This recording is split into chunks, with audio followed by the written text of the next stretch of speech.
আসসালামু আলাইকুম। ধন্যবাদ সবাইকে ছোটটি রিল ভিডিওতে সঙ্গে থাকুন। আশা করি ভালো লাগবে। আর যদি ভালো লাগে তাহলে অবশ্যই লাইক ও কমেন্ট করে পাশে থাকবেন।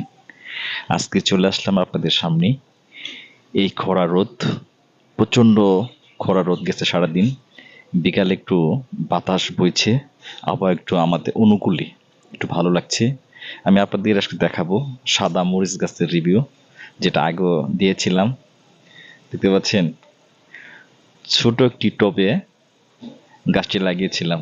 কি পরিমাণ মরিচ আসছে, বুঝছেন? মরিচ ভর্তি। এরকম পরিবেশে দেখতে কার না ভালো লাগে? আমার তো খুবই ভালো লাগছে। আসলে নিজে পরিশ্রম করে একটি টবে গাছ লাগিয়ে সেই গাছ থেকে যখন ফলন হয়, আর এটা দেখতে এত ভালো লাগে, তা বাসায় প্রকাশ করার মতো না। আমার কিন্তু খুবই ভালো লাগছে। তবে আমার মতো আপনি ইচ্ছে করলে এইভাবে ছোট একটি টবে মরিচের চাষ করতে পারেন। একদম সিম্পল, ইচ্ছা থাকলে উপায় হয়। দেখেন, গাছের পাতার চেয়ে মরিচের সংখ্যাই বেশি। আর এটা সাদা মরিচ। আপনি যদি একটা ডিম ভাজা খান, একটা মরিচ দিলে যথেষ্ট। প্রচণ্ড ঝাল, সাদা মরিচ কাটা কাটা।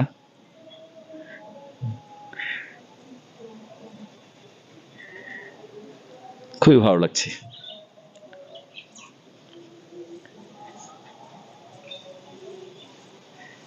টব দেখতে পাচ্ছেন, একটা 20 লিটার বালতিতে দিয়েছিলাম।